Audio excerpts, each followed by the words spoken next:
The day my husband brought his mistress home, I took our entire net worth and moved to Switzerland. Good evening. I am your literary refuge on sleepless nights. Please, allow the warmth of these words to slowly fill your time, letting you forget, for a moment, the noise of the world. The story I'll be sharing tonight is an adaptation of a subscriber's account. When my husband announced he was moving in with his mistress, all 8 members of his family agreed. Without making a scene, I gathered all my assets and emigrated to Switzerland. Only when they saw my bank account balance reduced to 0 did their world collapse. Sophia, today is your birthday, and the whole family is here. We have something important to discuss with you. My mother-in-law, Carol Adler's, voice echoed from the living room as I cut a cake in the kitchen. It was my 32nd birthday, and I had planned a quiet dinner with just my husband, John Adler. But who would have thought that all 8 members of his family would show up unannounced? I dried my hands, picked up a fruit bowl, and walked out. And then I froze. Seated next to my husband, John, was a stranger, a woman who looked to be about 25, in a tight dress that revealed a slightly protruding belly. She was clinging to John's arm.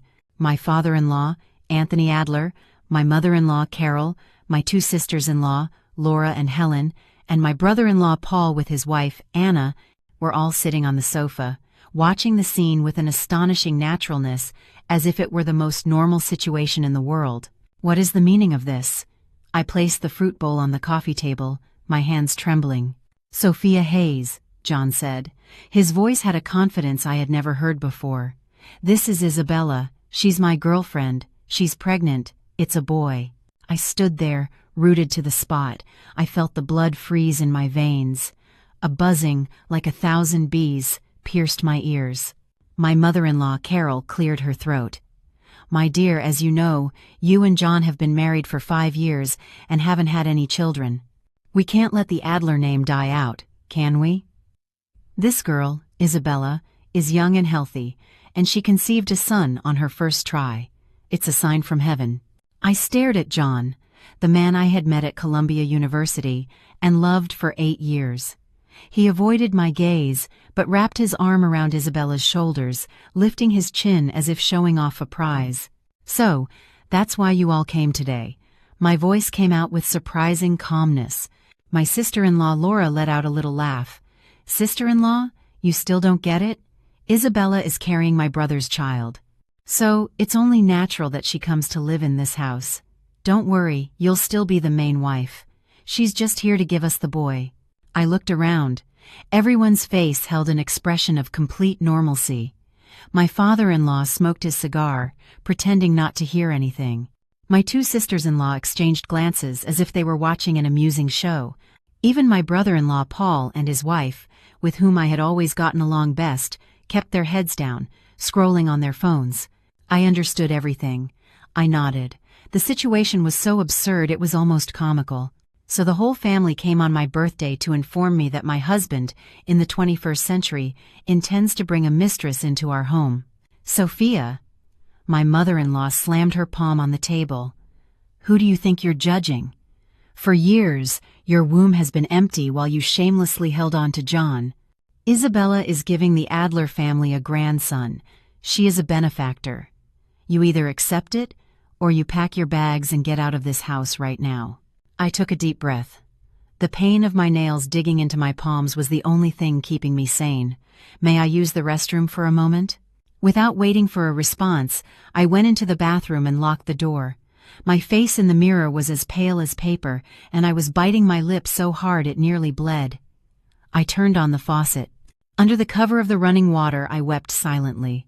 My tears fell onto the cold marble sink, scattering into tiny droplets. 8 years of dating and marriage, 5 years of guilt for not being able to get pregnant, absolute devotion as the Adler's daughter-in-law, working tirelessly.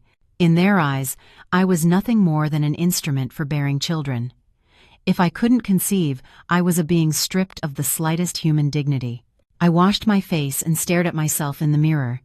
Strangely, after crying, my gaze had become clearer. It wasn't that I hadn't noticed the changes in John over the past few years. I had simply wanted to believe otherwise. Now that I thought about it, the way he never put down his phone, his frequent excuses for working late, his growing coldness toward me, they had all been signs. I dried my face and opened my phone's cloud backup. I loaded John's text message history, which I had saved months ago, his explicit conversations with Isabella, numerous records of money transfers he had sent her, even a detailed plan on how to get me to voluntarily file for divorce. It was all recorded with chilling clarity. I smiled coldly. I opened another folder. Inside was all the financial evidence I had silently gathered for years. Stock certificates for the company, property deeds, information on various investment accounts. "John," I whispered to my reflection, "you're going to regret this." When I returned to the living room, all eyes were on me. They were expecting a hysterical scene, for me to tear my hair out and scream. I would never give them that satisfaction. "I've thought about it," I said calmly. "Isabella can move in, but I will continue to use the master bedroom. She can use the guest room." John sighed in relief, but Isabella pouted and whined. "But Jay, you promised you'd give me the master bedroom." "You'll make do for now," I cut her off. "Today is my birthday. At least until tonight, I am the lady of this house." My mother-in-law, Carol, nodded with satisfaction. "Well said. That's my daughter-in-law, Sophia. Don't worry, when the boy is born, you'll be his mother too. Isabella is just like a surrogate, nothing more." I smiled and nodded, but inside I thought, a surrogate? We'll soon see who's using whom. That night, as expected, John went to the guest room with Isabella. I was left alone in the enormous master bed, tossing and turning, unable to sleep. At 2 a.m., I got up silently and went to the study. I turned on the computer and sent an email to my college friend Lucy, who lived in Zurich. Subject: urgent. "Lucy, I need you to find out, as quickly as possible, the requirements for an investor visa in Switzerland and methods for transferring assets. It's difficult to talk on the phone. Contact me by email." After sending the email, I opened the photo album on my phone. I scrolled through the pictures John and I had taken over the years, from the Columbia campus to our honeymoon in the Maldives, from the small basement where we started our startup to the celebration party the day the company went public on the NASDAQ. In every photo, he smiled with genuine happiness. When did he start to change? Perhaps the human heart was never meant to be immutable. Dawn was breaking through the window. I closed the laptop, my decision firmer than ever. If they wanted to continue with this ridiculous farce, I would play along. But the end of this play would be written by me, and me alone. "Sister-in-law, I'm going to use this closet. I put your out-of-style clothes in the basement storage." Isabella's voice came from the master bedroom. Standing in the corner of the hallway, I watched as the woman, 7 years my junior, flitted like a butterfly through my walk-in closet. She was wearing my 2-piece Chanel suit that I had bought last month, and on her wrist, she flaunted the Cartier watch my mother-in-law had given me for our 3rd wedding anniversary. "Do as you wish," I replied, holding a cup of coffee. My voice was so serene it surprised even me. Isabella didn't like my reaction. She pouted and deliberately raised her voice. "Jay, look at this. Isn't Sophia just a doll? She doesn't mind at all that I've moved in." John came out of the bathroom, his hair still dripping. He gave me an uncomfortable look and said to Isabella, "Isabella, that's enough. Get dressed. We have to go to the obstetrician appointment." "Oh, but I wanted Sophia to come with us. After all, when the baby is born, he'll have to call her aunt, right?" Isabella clung to John's arm and looked at me with defiant eyes. My nails dug deep into my palms, but an elegant smile remained on my face. "I have an important matter at the company today. You two go ahead." I took a card from my purse and handed it to John. "Use this. It's the VIP card for Lenox Hill Hospital. You won't have to wait." John was momentarily stunned. He hadn't expected me to react with such generosity. Isabella snatched the card from him and said sarcastically, "Look at that, how thoughtful my sister-in-law is. But in the future, you won't have to worry about these things. I'll take very good care of my Jay." I watched their backs as they left for the clinic, and slowly, the smile faded from my face. I returned to the study, locked the door, and turned on my computer. The video call connected instantly. On the other side of the screen was Lucy. "Sophia, are you absolutely sure about your decision?" Lucy frowned. "More certain than ever." I displayed several files on the screen. "I already have all the documentation prepared. The minimum investment for the Swiss investor visa is 1 million Swiss francs, right?" "Yes, that's correct. But will you be able to move the assets without John noticing? You run the company together." I smiled coldly and opened an encrypted file. "Look at this, Lucy. This is the history of my personal investments over the last 5 years, plus the dividends I'm entitled to from the company. John doesn't even know the exact amount. And if you add to that the jewelry and antiques my father gave me as a wedding gift, once liquidated, the sum will far exceed 1 million. Lucy whistled. "You've been preparing for this for a long time. More than preparation, it's professional training. When you work in finance for so long, you always prepare for the worst-case scenario. Though I never thought I'd use this emergency exit so soon." After hanging up, I opened the album on my phone. It was a video I had secretly recorded the night before.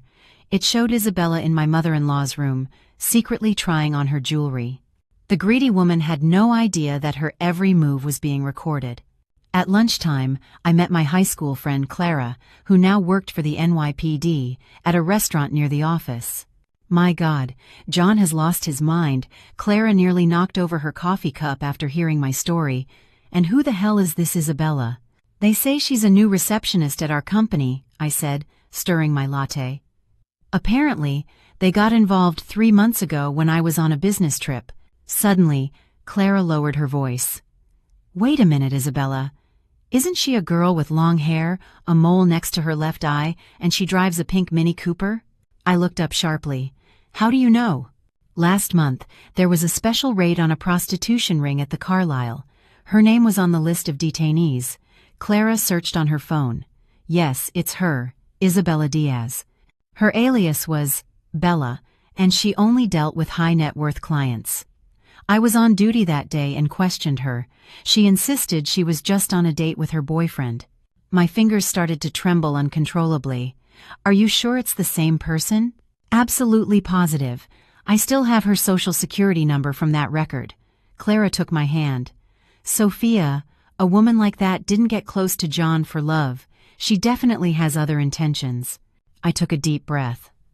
Suddenly, the situation had become much more interesting.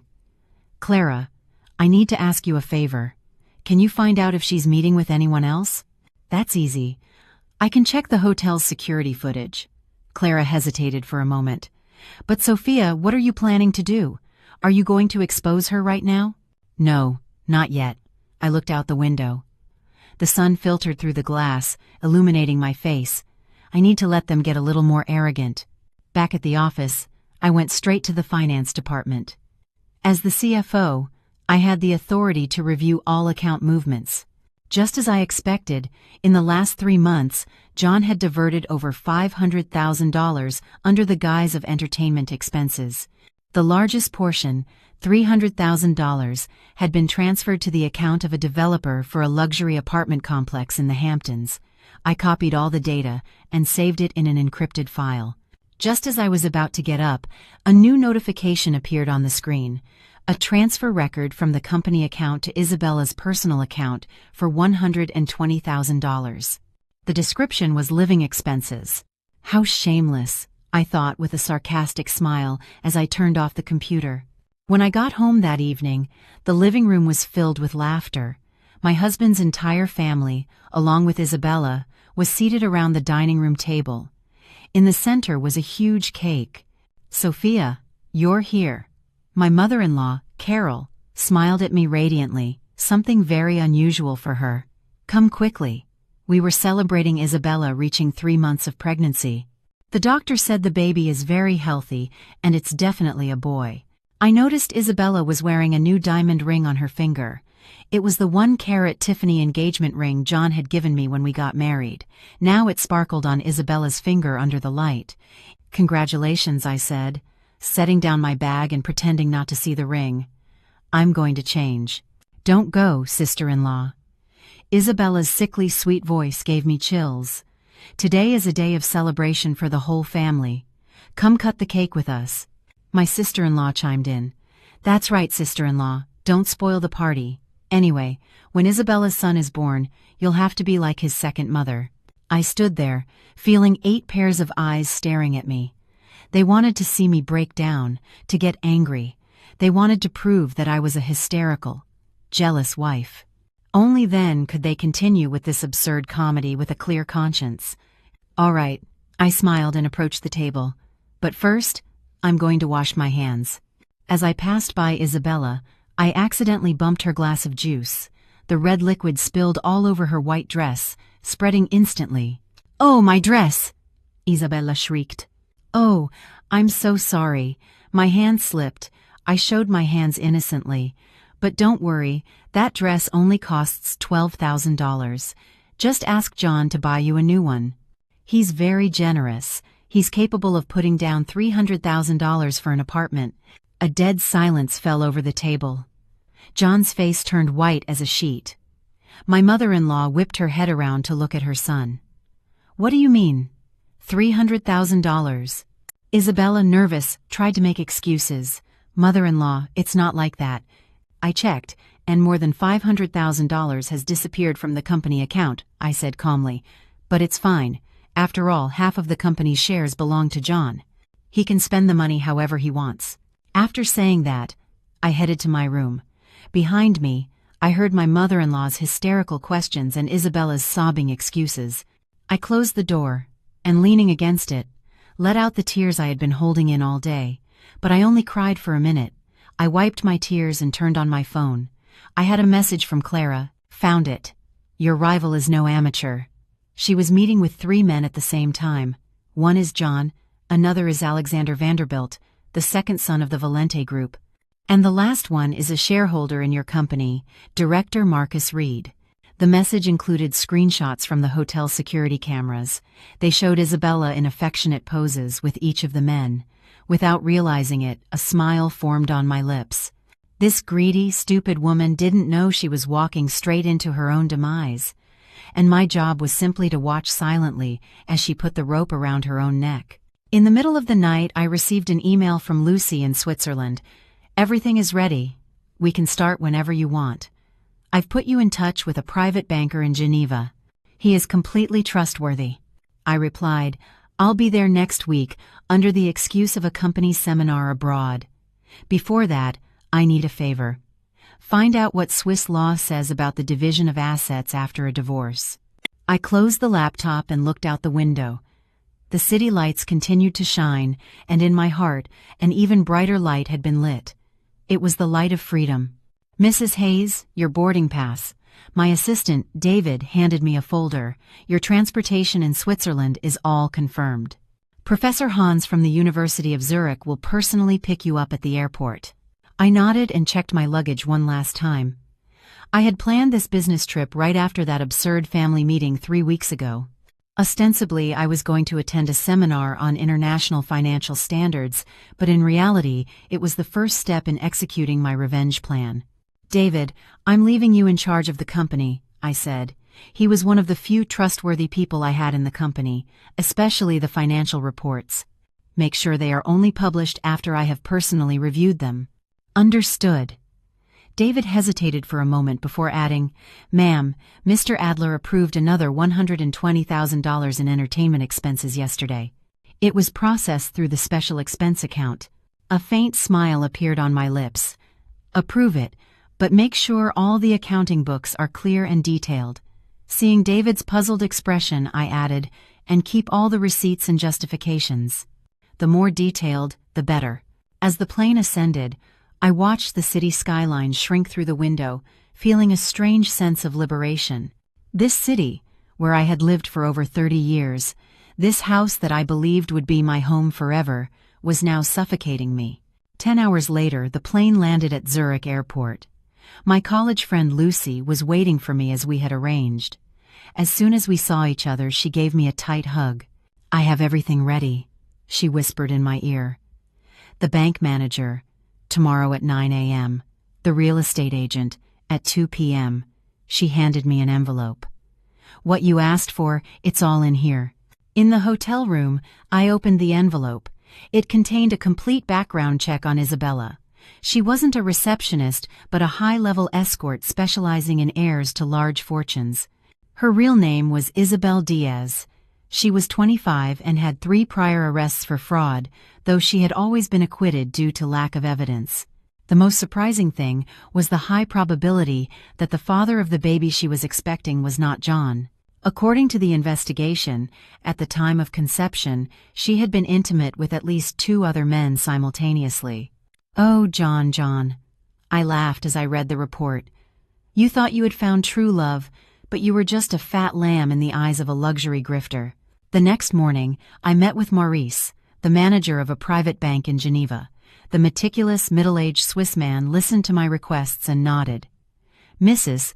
Hayes, according to Swiss law, if the legal origin of the funds can be proven, it is possible to open an account solely in your name. Given the considerable amount, I recommend making fractional transfers over several occasions. How long will it take to transfer all the funds? If everything goes well, we can complete it in 3 weeks. It won't be detected in a normal accounting audit." Maurice adjusted his glasses.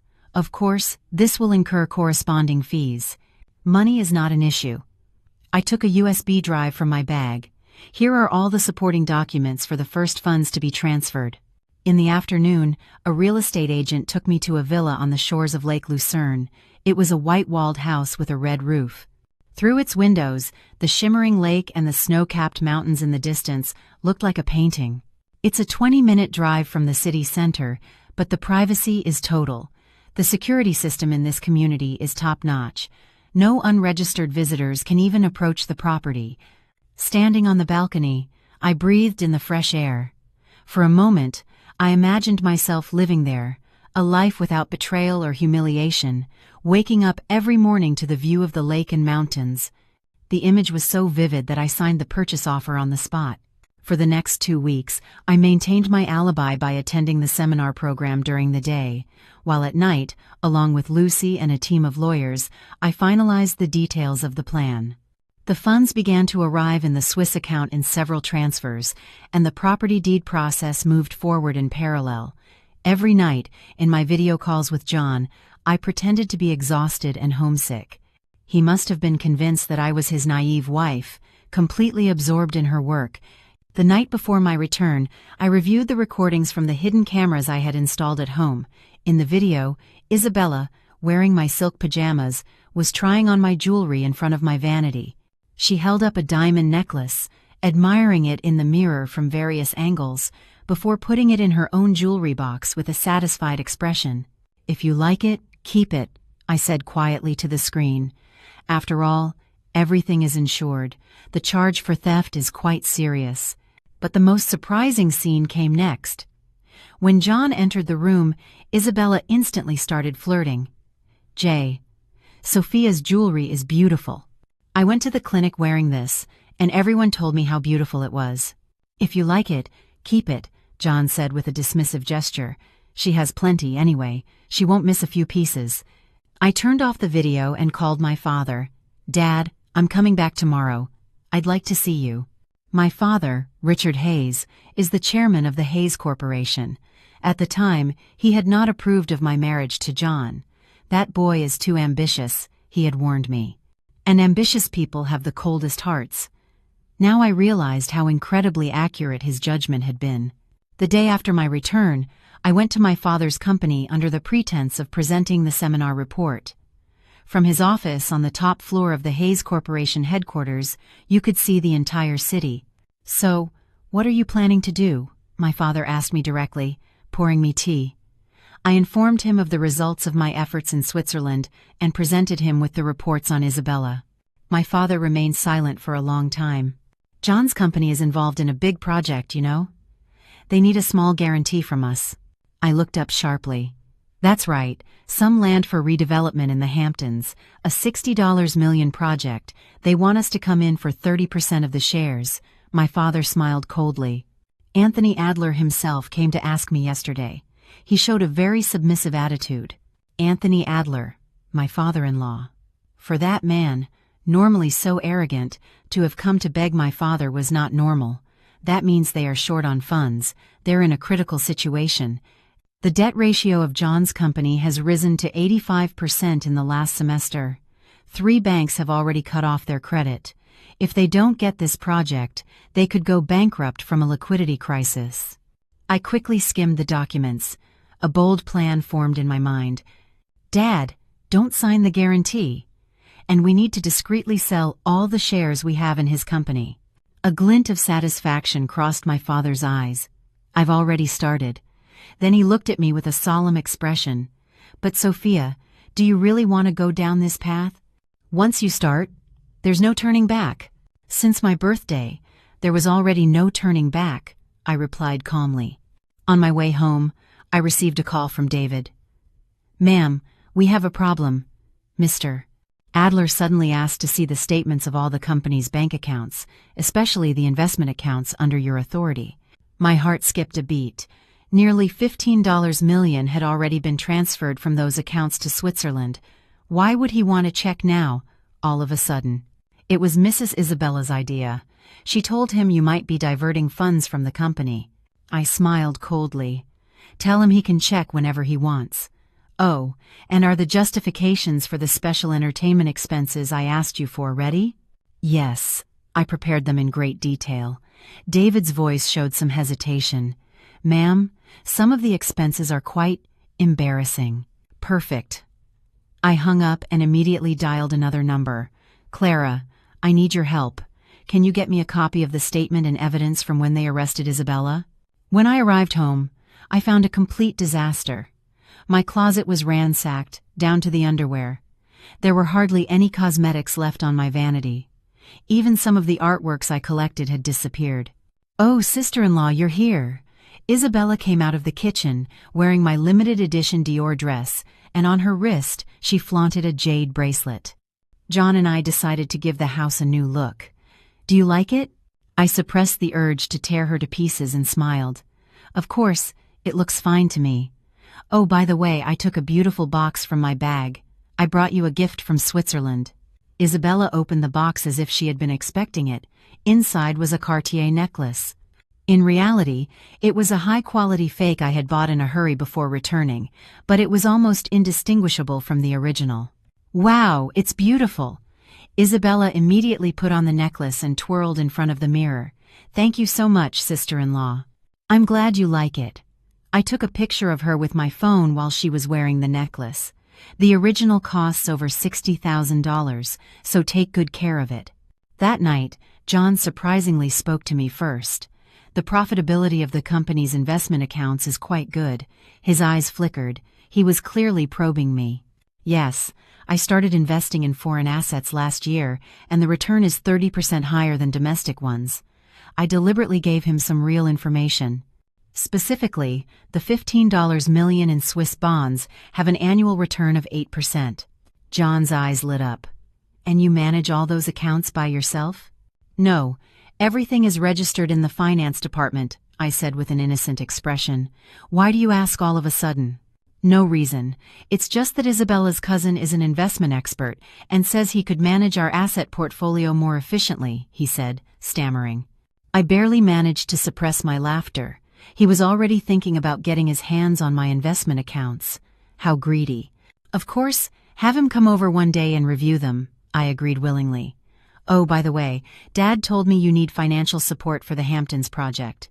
John became visibly nervous. Your father told you? Yes. He said he was considering it.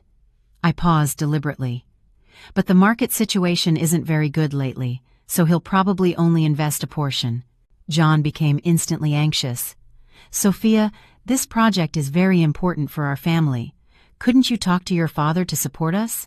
Seeing this man, once so arrogant, begging me, gave me a strange sense of pleasure. I'll try, I pretended to think. But my father places a lot of importance on family harmony lately. If he knew about our special situation, he might worry. John's face hardened. Are you threatening me? How can you say that? I feigned offense. I'm just telling the truth. You know my father, he hates messes.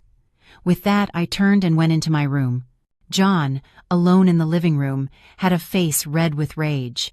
As soon as I closed the door, I turned on my phone and reviewed the hidden camera recordings. Isabella was rummaging through my drawers in the bedroom. In her hand, she had my passport and several credit cards. "Steal. Take whatever you want," I whispered. "Everything you take, you'll be digging your own grave a little deeper." In the middle of the night, I logged into my Swiss bank account. I confirmed the receipt of the last $3 million transfer. Just 3 more weeks, and the entire asset transfer would be complete. Then, this game would move to the next stage. A cold moon shone high in the sky. I remembered my father's words. "Once you start, there's no turning back." And it was true. I didn't need a way back. I only needed a path to freedom. Even if that path had to go through hell. "My dear, bring the fruit. Come on." My mother-in-law, Carol, ordered me around as if I were a maid. I smiled and served her the fruit I had meticulously peeled and cut. Today was my mother-in-law's 60th birthday. The Adler family had rented a banquet hall at the most luxurious hotel in the city and invited nearly 200 relatives. Isabella, with her already prominent belly, paraded among the guests like a peacock, receiving all kinds of congratulations and praise. "Our John is so lucky. He'll soon have a son," a relative said loudly, glancing at me sideways, not like others who, after so many years of marriage, couldn't produce an heir. The hall fell silent.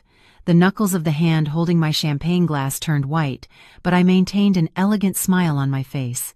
John coughed uncomfortably, while Isabella, triumphant, clung to his arm and looked at me defiantly. "Mother-in-law, happy birthday." I raised my glass to toast her, intentionally raising my voice. "Don't worry, John and I will do our best so that you can soon hold your grandson in your arms." For once, my mother-in-law smiled at me radiantly, and the guests praised me for my generosity and sense, but I didn't miss the complex look my brother-in-law Paul was giving me from a corner. In the middle of the banquet, I took the opportunity to sit next to the company's vice president, Mr. Morris, a distant relative of the Adler family and a key figure in the finance department. "Mr. Morris, is the company having financial difficulties lately?" I asked in a low voice. "It seems to me that the payment for some projects is being delayed." Mr. Morris looked at me suspiciously. "Ma'am, why do you ask all of a sudden?" "Just concerned." I poured him tea. "After all, I'm a shareholder too. I've been hearing some worrying rumors lately. The Hamptons project has serious funding problems, right?" Mr. Morris hesitated for a moment, and finally sighed. "To be honest, Mr. Adler has withdrawn a large amount of funds from the company recently. I don't know the exact amount, but according to the team's accountant, it was almost $2 million last month alone." "It's because of Mrs. Isabella's apartment, isn't it?" I asked naturally. Mr. Morris looked at me, horrified. "You knew?" "The down payment for the penthouse in the Hamptons was $3 million. $2 million came from the company account, and the other $1 million from John's personal account." I gently stirred my tea. "The contract was signed by Isabella, but I doubt they've been able to close on it yet. She still has other outstanding debts." Mr. Morris's face hardened. "Ma'am, how do you know all this in such detail?" "Professional hazard." I took a sip of tea.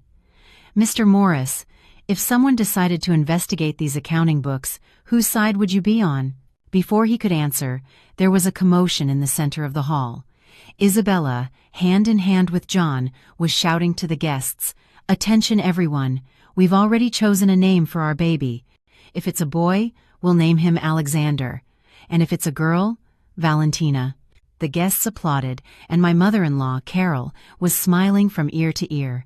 How wonderful, such beautiful names. Alexander, Valentina, those are names of good and devoted children. I discreetly turned on my phone's voice recorder and approached John. "John, what beautiful names." "But," I paused deliberately, "I heard the schools in the Hamptons area aren't very good. What if you move to the Upper East Side? It's a bit more expensive, but for the child's future." "No need," John said flatly. "That apartment is more than enough. It's over 2,000 square feet." He hugged Isabella proudly. "All my assets will go to my son. Do you think I'd worry about not being able to send him to a good school?" "Really? All your assets for your son?" I asked, feigning surprise. "What about your company shares?" "Of course, everything for my son." John's voice, probably due to the alcohol, was getting louder. "Who do you think I've worked so hard for all my life? For my son. Let everyone present be a witness. When my son is born, all my assets in my name will be transferred to his." The guests applauded again, and Isabella looked at me with a victorious and defiant smile. I smiled and nodded, while confirming that the phone in my pocket was still recording. After the banquet, I excused myself, saying I had work to do, and went straight to the office. In the empty office, I turned on the computer and opened all the financial records from the last 3 months. Mr. Morris was right. John had diverted a huge amount of funds, and his methods were so clumsy, he had barely tried to hide it. I copied all the evidence to an encrypted USB drive and made a bold decision. I left a trace in the system's access history. An obvious trace for anyone who saw it, but one that would look like an accidental mistake. If John reviewed the books, he would realize that someone had been tracking his fund movements. When I finished, it was already dawn. I stretched and turned off the computer, but suddenly a new email notification popped up. It was from Lucy, in Switzerland. "Sophia, the last transfer to your account has been successfully completed. The property deed process has also finished. The keys and documents are in the bank's safe deposit box, as you requested. And about what you asked regarding post-divorce asset division, Swiss law is quite different from New York's." Before I could finish reading, the office door burst open. John, his face red from alcohol, was standing in the doorway. "So you were here. You've been rummaging through the company's books, haven't you?" I calmly closed the laptop. "It's a routine review. As CFO, it's my duty." "Don't give me that story." John slammed his hand on the desk. "Isabella was right. You were investigating me." "Investigating you?" I smiled coldly. "Are you referring to investigating how you diverted company funds to buy an apartment for your mistress, or investigating your dirty entertainment expenses?" John's face turned white as a sheet. "You. How?" "I know much more than you imagine." I stood up and looked him in the eye. "For example, the 3 men Isabella was seeing at the same time, or her brilliant history of fraud. Or," I paused deliberately, "who the real father of the baby she's carrying might be." John's fist hit the wall with force. "Don't talk nonsense." "Nonsense?" I opened my phone and showed him the photos Clara had sent me. "This is a screenshot from the hotel security cameras with Isabella and Alexander Vanderbilt of the Valente Group, a week before she told you she was pregnant. And this one," I swiped the screen, "is from the hotel with Marcus Reed, a shareholder in our company. She was already 2 months pregnant then." John's eyes widened, and his breathing became ragged. "It's impossible. A paternity test is very simple. It can be done as soon as the child is born." I put my phone away, "but we probably won't have to wait that long." "What do you mean?" John asked defensively. "Let's get a divorce," I said calmly.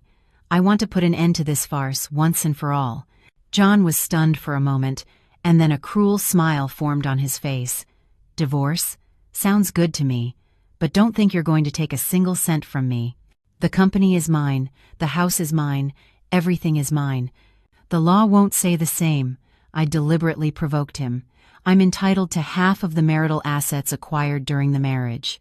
John completely lost his temper. "Listen to me, Sophia. You're going to walk out of this house with the clothes on your back. I'll put you on the street with nothing.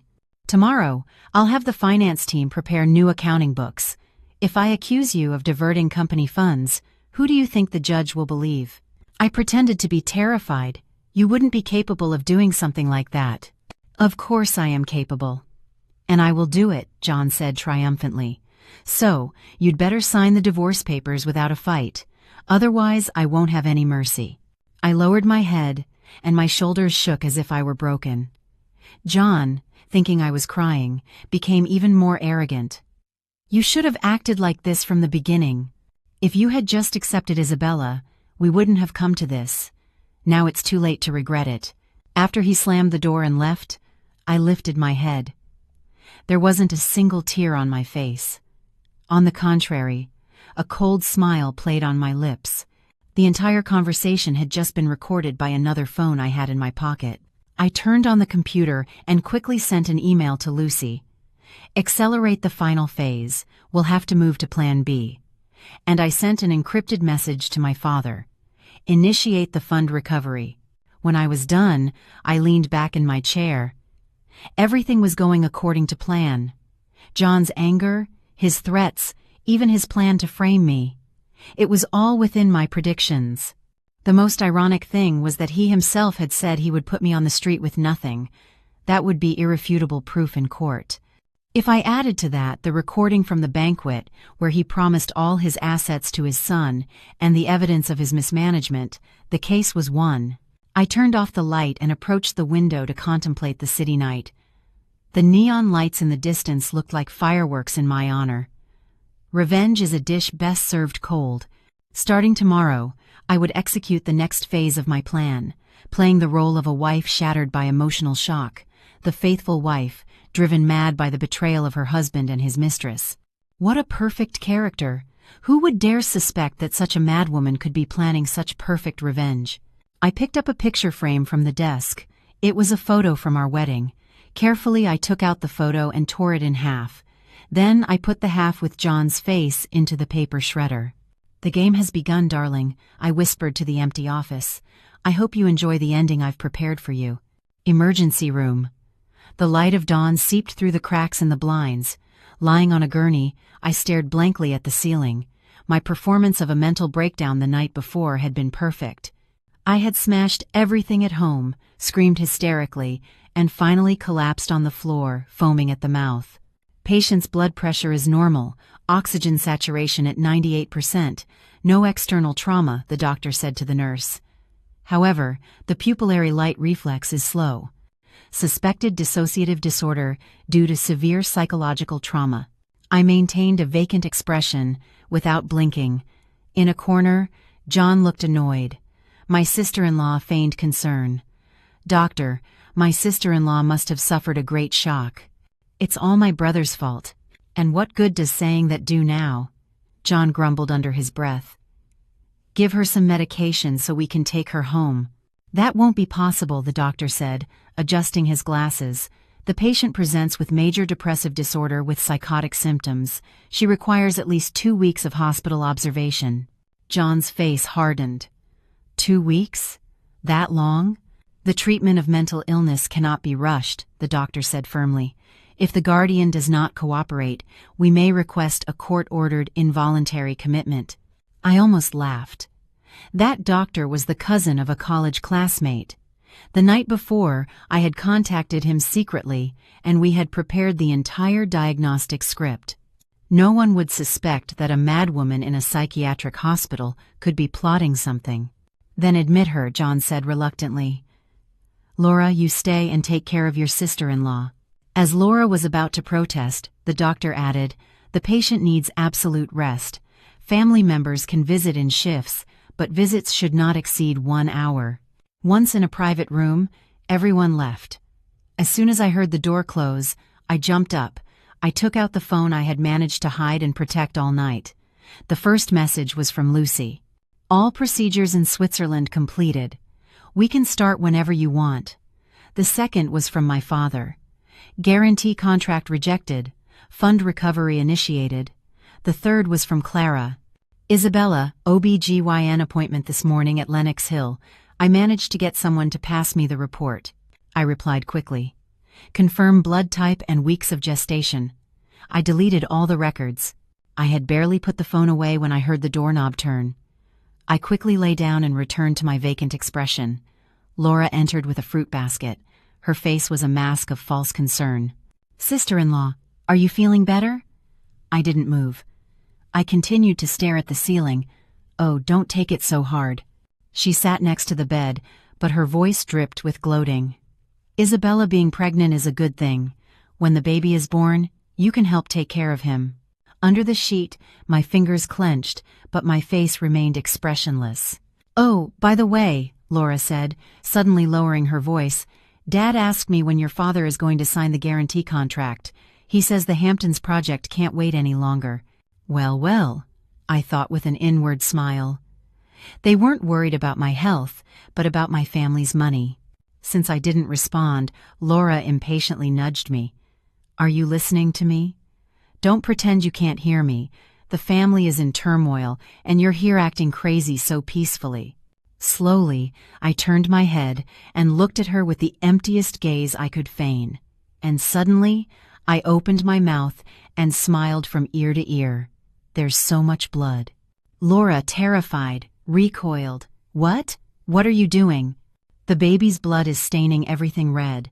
I forced a hoarse voice and stared intently at her stomach. Laura, pale, grabbed her bag and ran out. "Doctor! Nurse! This woman is crazy." After she left, I composed myself. I took a pen I had hidden under my pillow and wrote a few keywords on my forearm. "Guarantee Hamptons, 2 weeks." The next morning, a young nurse came to give me my medication. "Mrs. Hayes, time for your medication." She handed me the pills and a glass of water and discreetly slipped a note into my hand. When she left, I unfolded the note. Isabella's gynecological report obtained. Blood type AB. 14 weeks gestation. Photo of results attached. Clara. I almost laughed. John was type O, and I was type A. According to Mendelian laws, it was genetically impossible for them to have a child with type AB blood. That woman had tried to deceive us without the most basic knowledge of biology. I chewed the note into a pulp and flushed it down the toilet. I started doing the math. 14 weeks gestation, 3.5 months. At that time, John was on a business trip in the United States, and according to Clara's information, Isabella had slept with at least 2 other men during that period. At noon, to my surprise, John himself came to see me. He brought a bouquet of flowers, a purely hypocritical gesture. "Sophia, are you better?"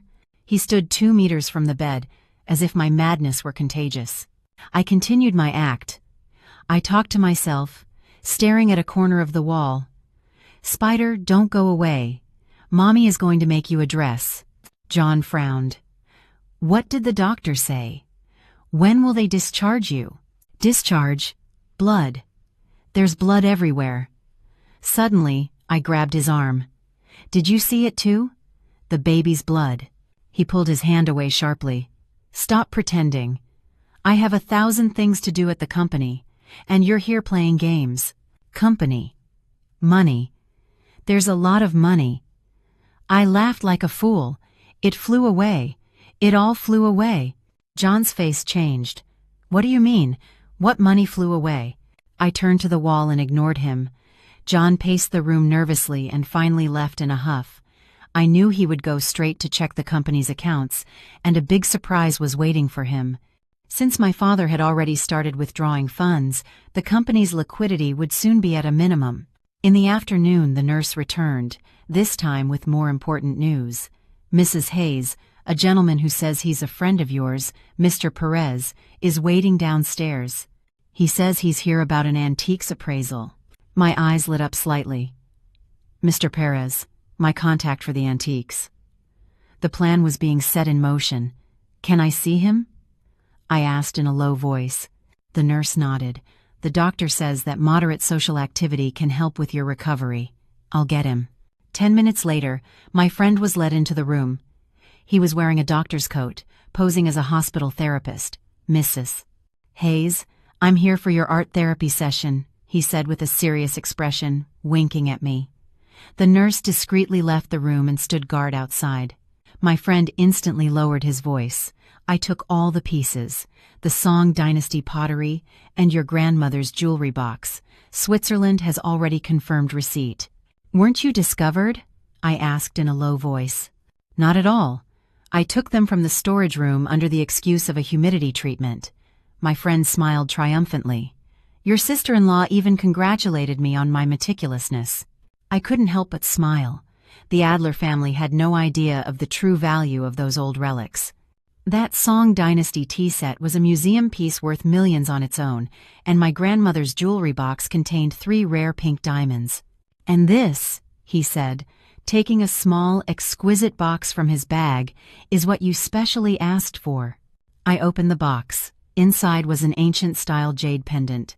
It was the family heirloom my grandmother had secretly given me before she died. She said its value was incalculable. I had hidden it in a secret compartment in the bedroom wall. Not even John knew of its existence. Thank you. I carefully tucked the jade under my clothes. One more favor, give this to Clara. I handed him a note with a password and an account number. Right after my friend left, Laura returned, this time with shocking news. Sister-in-law, Isabella had a miscarriage. I looked up sharply. This time it wasn't an act. I was genuinely surprised. It happened a little while ago. She suddenly started bleeding heavily. Laura's face showed a strange excitement. The doctor couldn't save the baby. I sensed something, but on the outside, I maintained my vacant expression. Did you see blood? A lot of blood? Yes. You predicted it, Laura said excitedly. My mother says it's heaven's will that girl, Isabella, wasn't destined to have a child in our family. At that moment, John burst into the room. His eyes were bloodshot. Sophia, it was you! I shrank into a corner of the bed, feigning terror. Spider, little spider. Daddy, what are you doing? She's been in the hospital the whole time, Laura intervened. Then, why did Isabella miscarry all of a sudden?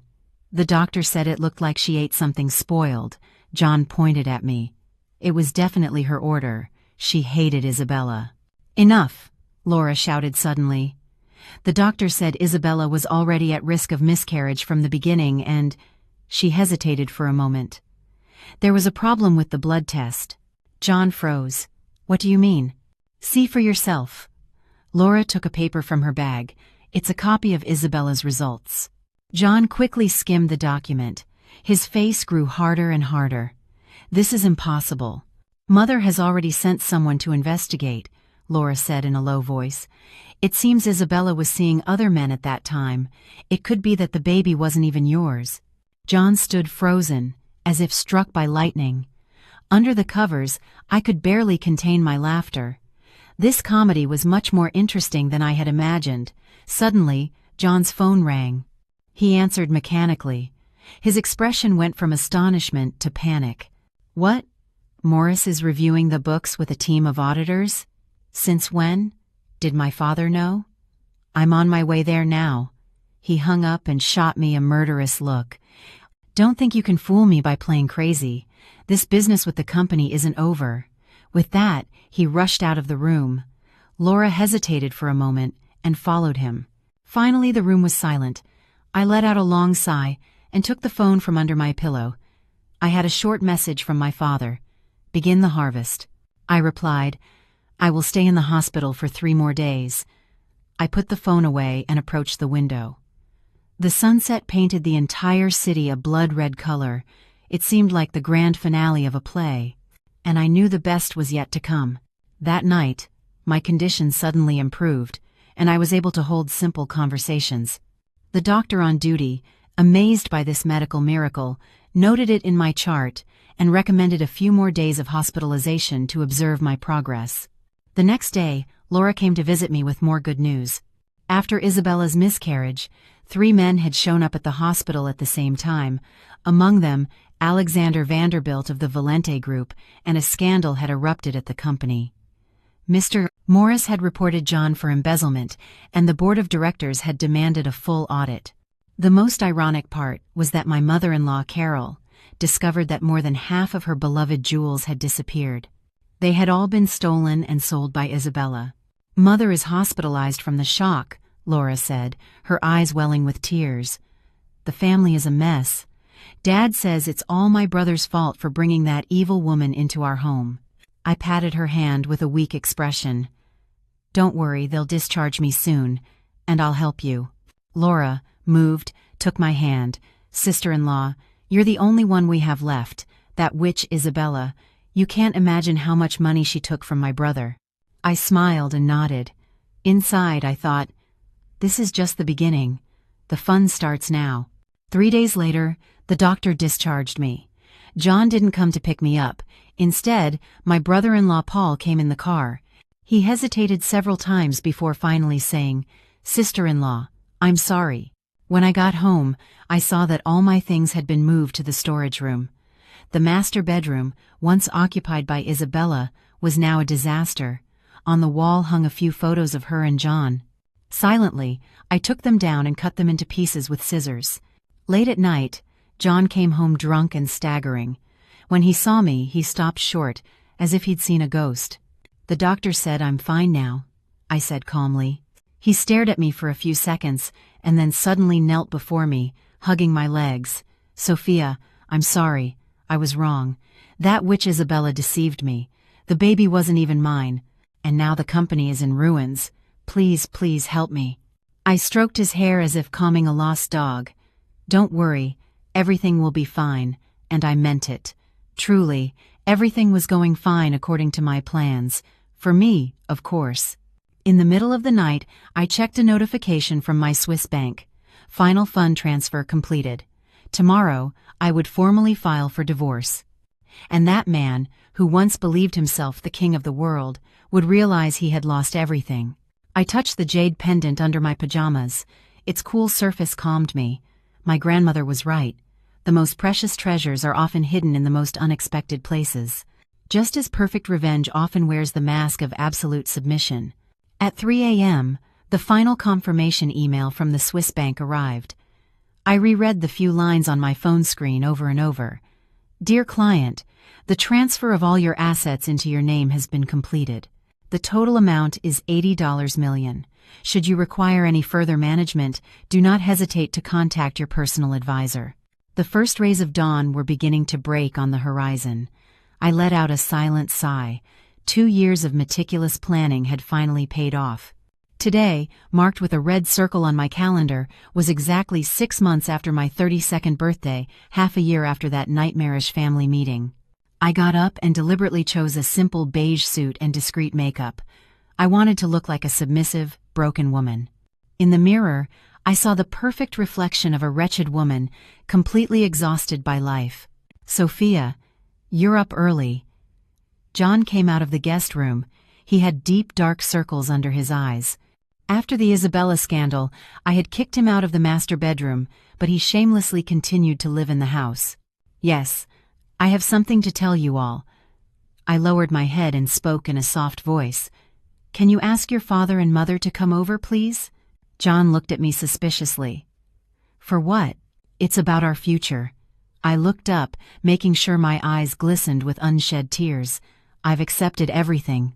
An hour later, the 8 members of the Adler family were gathered again in our living room. It was the same scene as that farce from half a year ago. The only difference was the absence of Isabella, and, in her place, the fatigue and anxiety that shadowed John's face. "My dear, what's so urgent that you called us like this?" My mother-in-law, Carol, asked with irritation. Since her jewels were stolen, she seemed to have aged 10 years. I stood in the center of the room, my hands clasped in front of me, like a defendant awaiting sentencing. "Father-in-law, mother-in-law, and all of you, I have decided to divorce John." The room fell into a dead silence. John looked up sharply. "What?" "I've thought a lot about it." I maintained my docile tone. "This marriage no longer has any meaning. The best thing is for us to separate amicably." My father-in-law Anthony narrowed his eyes. "And how do you want to separate?" "It's very simple," I said in a low voice. "I will leave with what I'm wearing. I will only take a few personal items as keepsakes. The company, the house, the savings. I'll leave everything to John." John's expression went from astonishment to suspicion, and finally, to greedy joy. "Are you serious?" "Yes, completely serious." I nodded. "But there is one condition. We have to sign the papers today and go to the courthouse to register it." My mother-in-law Carol was instantly on guard. "Why the rush? Are you plotting something?" "Mom," John interrupted her, "Sophia is giving up so much. What more could you suspect?" He turned to me, his eyes full of excitement. "All right, let's go to the courthouse today." "Wait a moment," my brother-in-law Paul suddenly intervened. "Sister-in-law, are you really not asking for anything? This is a little strange." I smiled bitterly. "Paul, do you really think I care about money now?" I looked around, scanning one by one the faces full of greed. In this last half year, I lost my husband, I lost my home, and I was even about to lose my sanity. Now I just want to start over. The performance was perfect. I saw the suspicion slowly disappear from my mother-in-law's eyes. "John, impatient, was already on his phone calling his lawyer. "Oh, by the way," I said, as if I had just remembered, "may I go to the room to get my personal things? It's just a few old clothes and a photo album." John waved his hand. "Of course, whatever you want. Do you need help?" "No, thank you. I can manage on my own." I headed to the room, suppressing a smile. As soon as I closed the door, I took out the suitcase I had prepared under the bed. Ostensibly, I was packing some clothes in the album, but my real goal was the secret compartment in the bedroom wall. I moved the nightstand and tapped gently on the wall. I soon found the spot that sounded hollow. With a hairpin, I carefully lifted the slightly loose wallpaper and reached inside. A small silk pouch appeared in my hand. My grandmother's jade pendant lay intact inside, shining softly in the morning light. This jade pendant, with an engraved dragon dating back to the Warring States period, was a priceless family heirloom, enough to buy this mansion several times over. My grandmother had given it to me in secret when I got married, warning me never to mention it to the Adler family. I found it, kissed the pendant, and carefully tucked it into my chest. 10 minutes later, I returned to the living room with the suitcase. John had already prepared the divorce agreement and was on the phone with his lawyer. Yes, just as we discussed. She voluntarily waives all assets, right? She's going to sign it right now.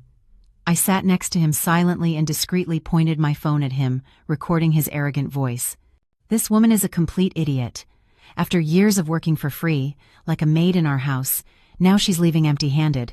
Ha! This recording would be an excellent souvenir. At noon, we went to the courthouse. The divorce process was simpler than I thought. In less than an hour, our marriage certificate was replaced by the divorce decree. Leaving the courthouse, John sighed in relief, as if a great weight had been lifted from him. "Sophia, thank you for everything," he said with hypocrisy. "If you ever need help, don't hesitate to call me." I smiled and nodded. "I'll do that. Oh, by the way, I took an envelope from my bag. This is a gift for you. Congratulations on getting your freedom back." John took the envelope with a strange expression. "What is this?" "Open it when you get home." I turned to the taxi that was waiting for me. "Goodbye, John." As the taxi drove away, I saw through the rear window how John, unable to wait, opened the envelope. Inside were the photos of Isabella entering and leaving the hotel with other men, and a genetic prediction report indicating a 99.99% probability that he was not the child's father. The first gift. "I hope you like it," I whispered. My next destination was the bank. I had an appointment with my private banker to finalize the procedures. "Mrs. Hayes, do you wish to close this joint account?" the manager asked. "There's still a balance of over $200,000. Transfer everything to this account, please." I handed him a note, "Then close it." It was another joint account that John didn't even remember existed. It was the money we had saved at the beginning of our marriage, a fund for our dreams. After the company grew, he had completely forgotten about that nest egg. I left the bank and went to a post office. I sent 2 packages. The first to my mother-in-law, Carol. Inside were copies of the pawnshop receipts where Isabella had sold the jewelry, along with photos of the items. The second was to the company's vice president, Mr. Morris. It contained all the irrefutable evidence of John's embezzlement. My last destination was a law firm. My lawyer was already waiting for me. "Ma'am, everything is ready." She placed a stack of documents in front of me. "Here are all the legal documents you requested. The waiver of property division, the stock transfer agreement, and the debt exemption declaration." I reviewed them quickly, confirmed everything was in order, and signed. "When will the other party receive it?" "Tomorrow morning. I will personally go to Mr. Adler's company to deliver it." The lawyer smiled. "And I will remind him that according to this agreement, by waiving all assets, you are also exempt from all joint debts. According to my investigation, the current debt of that company is close to $20 million. I nodded with satisfaction. Perfect.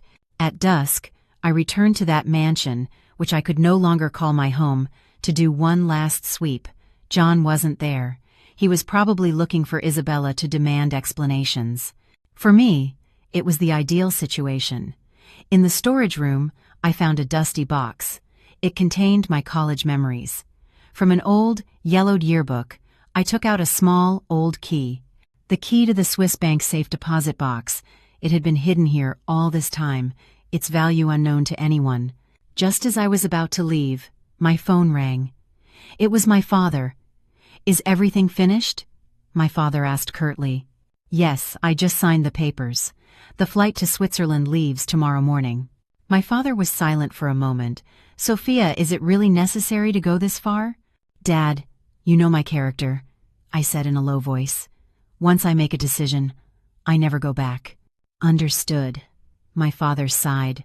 "Just remember one thing. Whatever happens, the Hayes Corporation will always be on your side." I hung up and took one last look at the house I had lived in for 5 years.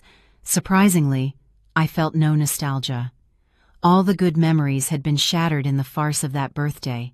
I returned to the apartment I had temporarily rented and started packing. In reality, there wasn't much to organize. The important things I had already sent to Switzerland through a friend. I only had to take some clothes and essential documents. The phone rang again. It was Clara. "Sophia, what the hell did you do?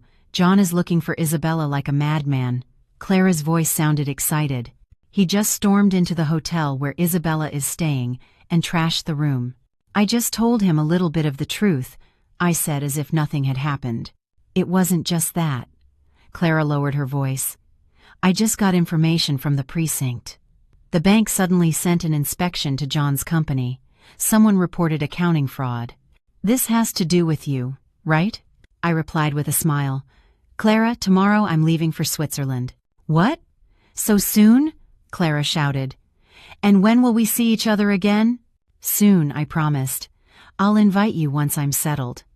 Oh, by the way, I need a favor. Give this to David." I gave her the location of a USB drive that contained a letter of recommendation for David and a small gift. With that, it would be enough for him to find a good position at another company. Of course, I had also included some internal files from John's company. It was late, but I couldn't sleep. The phone screen lit up. It was a call from John. I didn't answer. Immediately, text messages started coming in. "Sophia, you tricked me. You faked that evidence, didn't you? Isabella's son is mine. The bank just told me they're calling in the loan. It was you. Answer the phone. We need to talk. You damn bitch. You're going to rot in hell." Reading the last message, I laughed out loud. I put my phone on airplane mode and fell into a peaceful sleep. The next morning, I got into a taxi heading to the airport. I turned on my phone one last time. I had an avalanche of missed calls and messages. Most were from the Adler family. The icing on the cake was a voicemail from my mother-in-law, Carol, sent at 3 a.m. In a hysterical voice, she cursed me, saying I had ruined the Adler family, that I was a cunning and evil woman like a serpent. "Thank you for the compliment," I replied in a low voice. I took the SIM card out of my phone, broke it in half, and threw it out the window. At the check-in counter at JFK Airport, I handed over my passport and my plane ticket. The employee smiled and asked, "Mrs. Hayes, is this trip to Switzerland for pleasure or business?" "I'm going home," I replied calmly. "I'm returning to my home." As the plane ascended, I watched through the window as the city I had lived in for over 30 years became smaller and smaller until it finally disappeared among the clouds. I felt no sadness, only immense relief. In my chest, my grandmother's jade pendant gave me a comforting warmth. This jade, which had survived for thousands of years, must have witnessed countless rises and falls, and now it would witness a new beginning. Goodbye, my past. I closed my eyes. New life, here I come. And on the other side of the world, for the Adler family, their nightmare had just begun. The morning mist on Lake Lucerne glided smoothly over the water, like a silk veil. Standing on the terrace of my new home, with a hot cup of coffee in hand, I watched as the snow-capped mountains in the distance were tinged with gold by the first rays of Sunday. I had only been in Switzerland for 3 days, but I felt freer than I had in the last 5 years. My phone vibrated. It was a message from Lucy. "Have you seen the news? John's company stock dropped 45% this morning, and they've suspended trading." I sketched a smile and set down my coffee cup. I opened my laptop, A few seconds later, the real-time stock chart of John's company appeared on the screen. A red line plunged almost vertically. I clicked on the headline in the business section. Innovatech's debt crisis worsens. Management investigated for embezzlement. The article mentioned that the vice president, Mr. Patience, Mr. Mdace, as E.F.R. Morris, had formally reported CEO John Adler for using over $15 million of company funds for personal purposes and real estate purchases. The most decisive factor was that the banks had suddenly withdrawn their loans, completely cutting off Innovatech's financing and leaving several projects on the brink of cancellation. "It blew up sooner than I thought," I murmured, about 3 days ahead of schedule. While I was reading the news, another pop-up window appeared. It was the list of trending topics on American social media. Seeing the third topic, I frowned slightly. Exclusive. Alexander Vanderbilt of Valente Group causes scene at Innovatech headquarters. Clicking on it automatically played a low-quality but impactful video. In it, a young man in a designer suit, accompanied by what appeared to be bodyguards, was shouting in the Innovatech lobby, "John Adler, come out right now. Don't think you can hide after getting my girl pregnant." The comment section was chaos. "Isn't that Alexander Vanderbilt? Since when was Isabella his girlfriend? My God, what a soap opera among the great families. Wasn't Isabella John Adler's mistress?" Breaking news. Isabella was seeing more than one heir at the same time. We don't even know who the father is. I closed the video and took a sip of coffee. Clara was really efficient. The evidence had reached the right hands. My phone rang again. This time it was my father. "Anthony Adler came to see me this morning. He knelt and begged me for financial help." I replied, "And what did you tell him, Dad?" "I told him I would consider it and gave him a 3-day deadline." "Perfect." I put down the phone and opened the remote access link to the house's security cameras. The micro cameras I had secretly installed throughout the Adler mansion 6 months ago were finally going to serve their purpose. Seeing the image of the living room, I almost spat out my coffee. My mother-in-law, Carol, was hysterically ransacking the house, shouting all sorts of profanities. "Damn bitches, all of them the same. Where is my jade bracelet and my diamond necklace?" My father-in-law, Anthony, was sitting on the sofa with a gray face. "Stop looking. The police say Isabella sold all that jewelry at a pawn shop." "Impossible. Those are my life's savings." My mother-in-law collapsed on the floor, sobbing. "It's all your son's fault for bringing that evil woman into our home." I switched to the office camera. John was shouting into the phone, "I don't care how you do it. Find her now. She ran off with the last $1.5 million left in my account." Someone on the other end must have said something, because John suddenly threw the phone against the wall. "Useless. You're good for nothing." Finally, I checked the camera in the most interesting place, the storage room. Surprisingly, Isabella was still there. She was secretly rummaging through my travel bag. From a secret pocket, she took out several credit cards and my passport with a greedy smile. How interesting. I thought she would have fled far away by now, but she still had the nerve to come back and steal. Better this way. I needed more direct evidence. I immediately took a screenshot and sent it to Clara, along with Isabella's exact location. "Tell John, your true love is in your house's storage room." Less than 10 minutes later, the security camera captured John running to the storage room. Behind him were 2 police officers. The next scene was total chaos. Isabella screamed and tried to escape, but the police detained her. John grabbed her by the hair and insulted her. The sound was so clear it could be heard even from the camera installed on the second floor. Isabella didn't hold back and slapped him, shouting, "And who do you think you are? Of all the fools I've been with, you were the poorest." The comedy ended with Isabella being arrested for theft and fraud. John was detained by another officer who asked him to accompany him to the station regarding the company funds. I turned off the cameras and let out a long sigh. This revenge was much more interesting than I had imagined. Things I expected to take weeks or months to happen had become a reality in just 3 days. In the afternoon, I drove to the private bank in Geneva. The manager, Maurice, received me personally. "Mrs. Hayes, the asset portfolio you deposited in our bank is very stable." He handed me a report. "Given your investor profile, I recommend slightly increasing your investment in gold and art. As I skimmed the report, a familiar name caught my attention. This collection of ancient Chinese art, which is now up for auction, also includes Song Dynasty pottery? Yes, it's the collection of an Asian collector who wishes to remain anonymous, Maurice smiled. If you are interested, I can arrange a private viewing for you. No, thank you, I shook my head. Those pieces were already from my collection. Leaving the bank, I received a text message from an unknown number. You think you've won? I'll find you, I swear. Damn bitch. It was John. I smiled and blocked the number. It wasn't worth paying attention to the barks of a stray dog. Back at the villa by the lake, I decided to put the icing on the cake of my revenge. I turned on the computer and compiled into a single file all the information about Isabella's lovers, the hotel entry records, and the paternity prediction report. I attached a photo of Isabella being arrested by the police and sent it all to John by email. The subject was, "Wishing you all the happiness in the world." After hitting send, I felt an unprecedented liberation. The huge stone that had oppressed my heart for the last 6 months had finally shattered. I had dinner at a restaurant by the lake.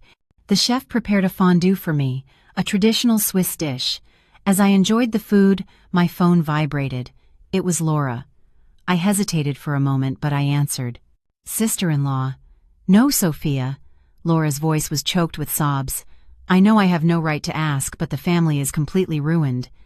Dad had a stroke, and Mom has lost her mind.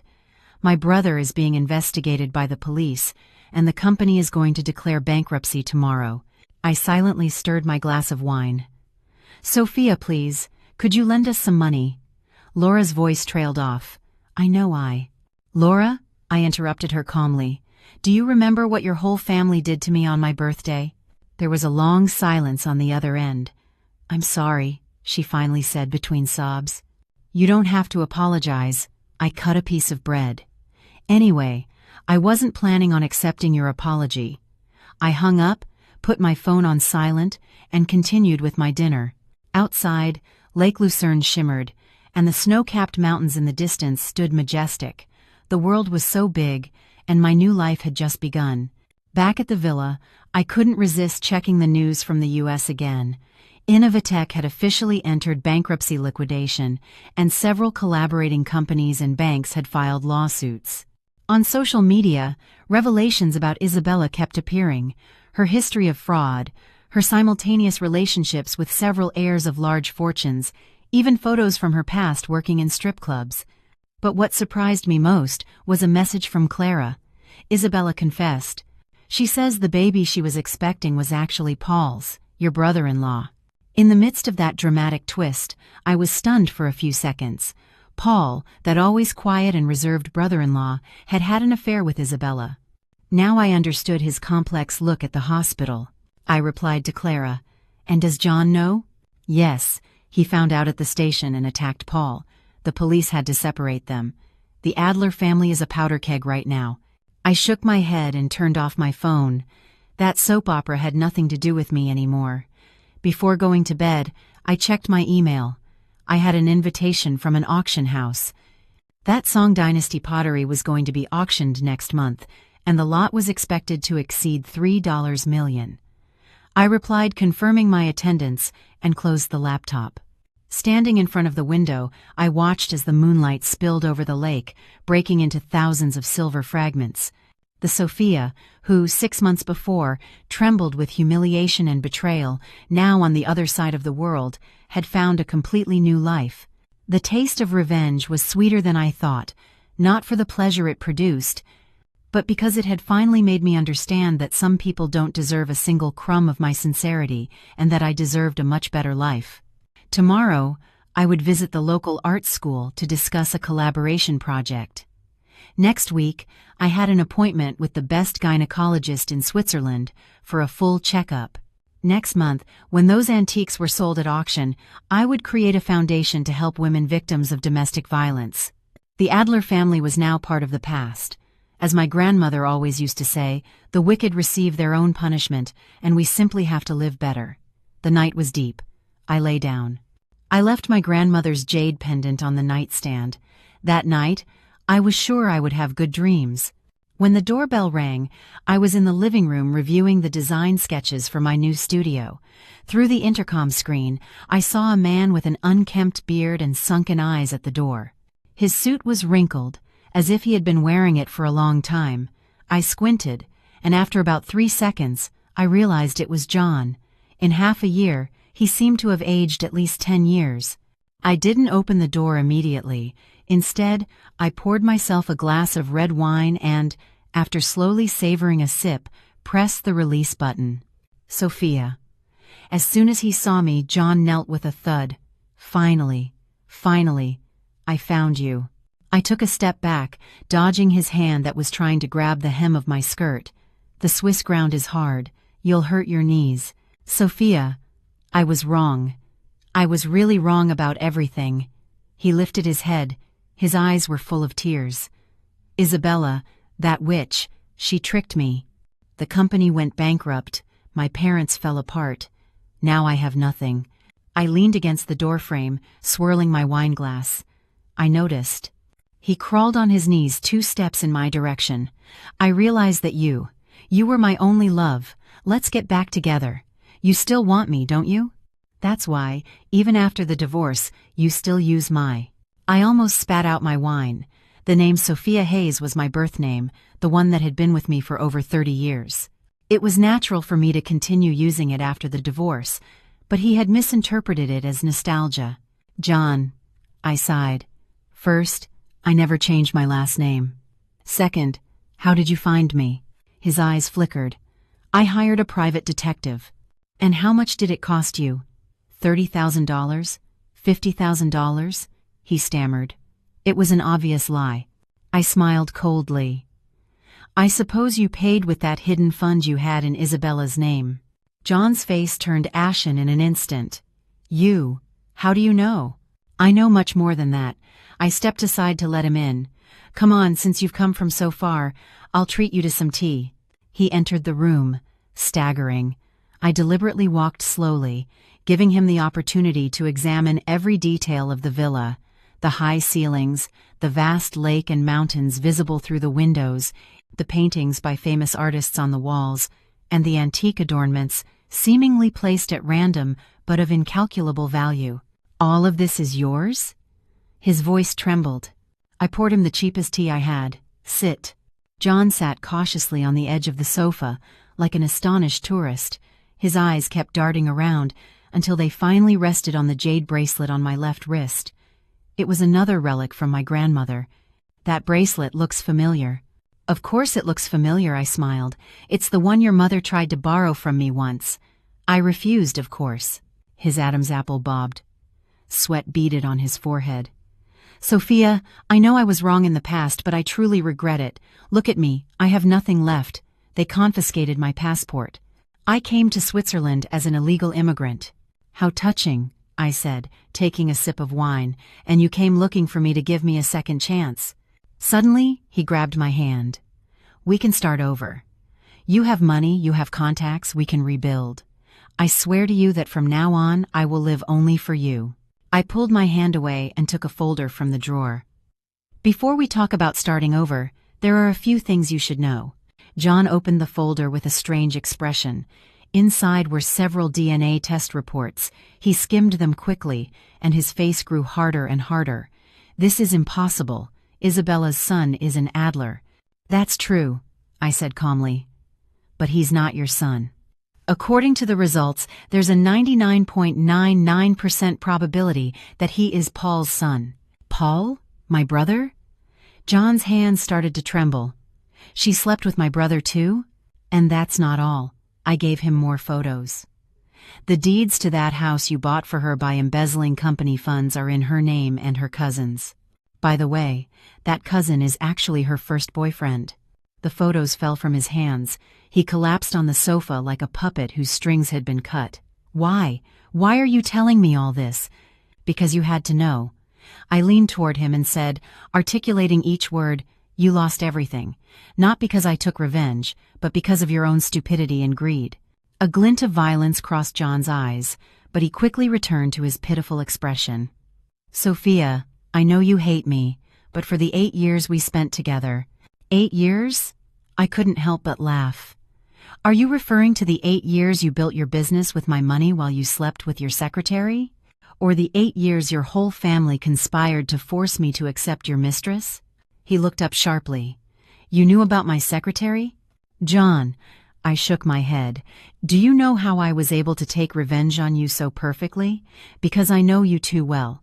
Your habits, your weaknesses, all your dirty secrets. I went to the bookshelf and took out a photo album. For example, do you know why I transferred the assets this way? I opened the album and pointed to an old photo. This was the method your mother used to get rid of your father's mistress. I just learned a little from her.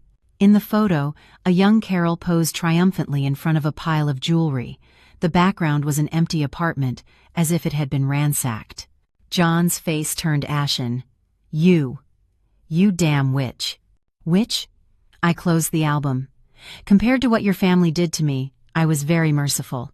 At least I didn't cause your mother to have a stroke, or your father to have a heart attack, or your brother to end up in prison. What? Paul in prison? He jumped up. What did you do? I didn't do anything.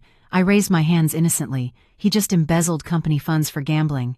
The evidence was irrefutable. Oh, by the way, Isabella was the one who reported him to get a reduced sentence. John paced the room like a caged beast. Suddenly, he turned and pointed at me.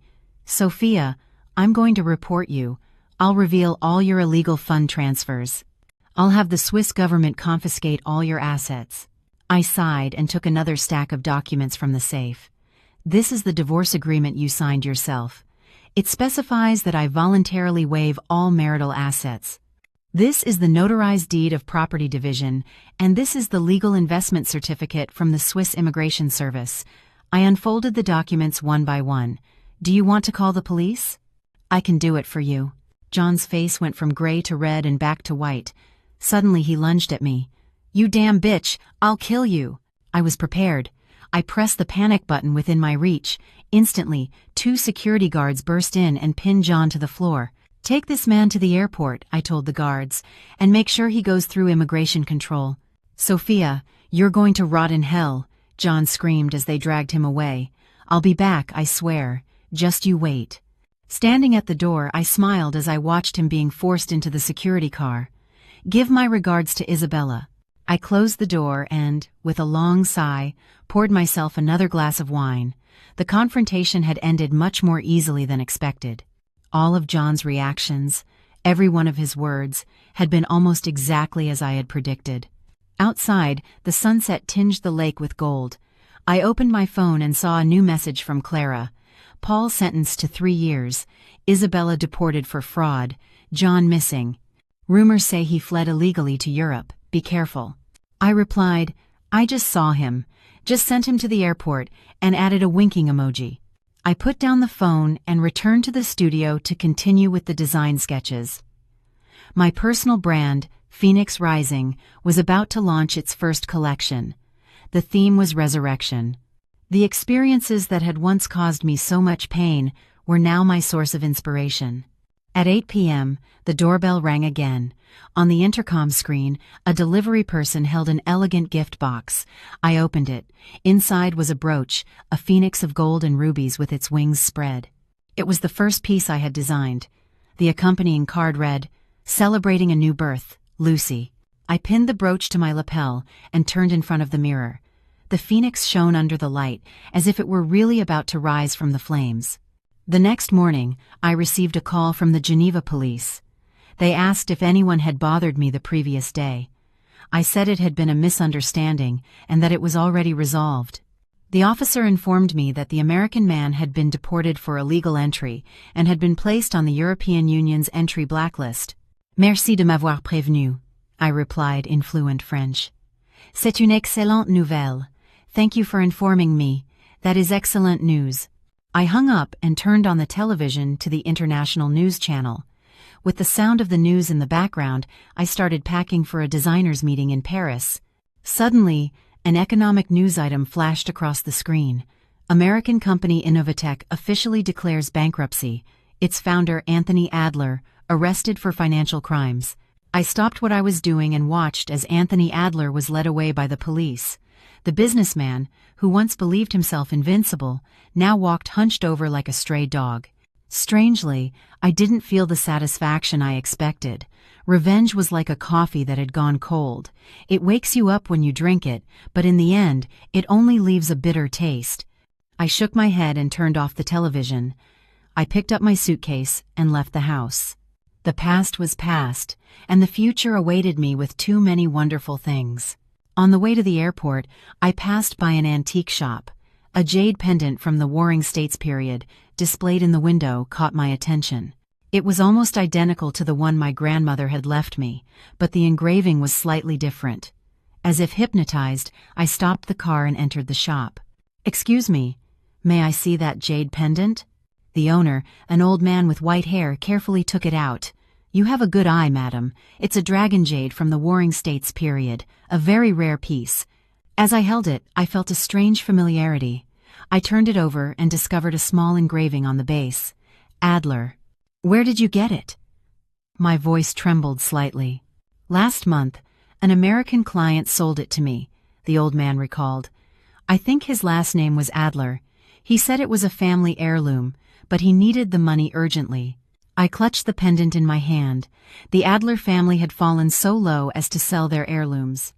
And precisely this one, which had been the pair to my grandmother's pendant. "I'll buy it." I took out my credit card. The old man gave me an astronomical price, but I paid without flinching. Leaving the shop, the sun shone brightly on the two almost identical jade pendants, one from my grandmother, the other from the Adler family. This pair of jades seemed to symbolize our destiny, John's and mine. We were once a couple, but in the end, we were destined to be apart. I carefully stored the pendants and resumed my journey. In the rear-view mirror, Lake Geneva grew smaller and smaller, and in the distance, ahead of me, the Eiffel Tower of Paris began to faintly appear on the horizon. In the garden of my villa in the Alps, my first solo exhibition, Resurrection, was being held. 30 of my works were harmoniously displayed on the lawn. Each piece was like a window into my emotional evolution over the last 2 years. "Mrs. Hayes, what was the inspiration for this work, Metamorphosis?" an art critic asked, pointing to the most prominent piece in the center. On the canvas, a translucent butterfly emerged from a broken chrysalis. Instead of the usual colorful patterns, its wings were covered with countless tiny numbers and letters. Upon closer inspection, you could see they were fragments of a divorce agreement and legal clauses. "Metamorphosis entails pain," I smiled, "but after the pain comes the freedom to fly." The base of this painting is made with the paper pulp of my shredded divorce documents. The astonished critic moved closer to the work. "What creativity, sublimating legal documents into art.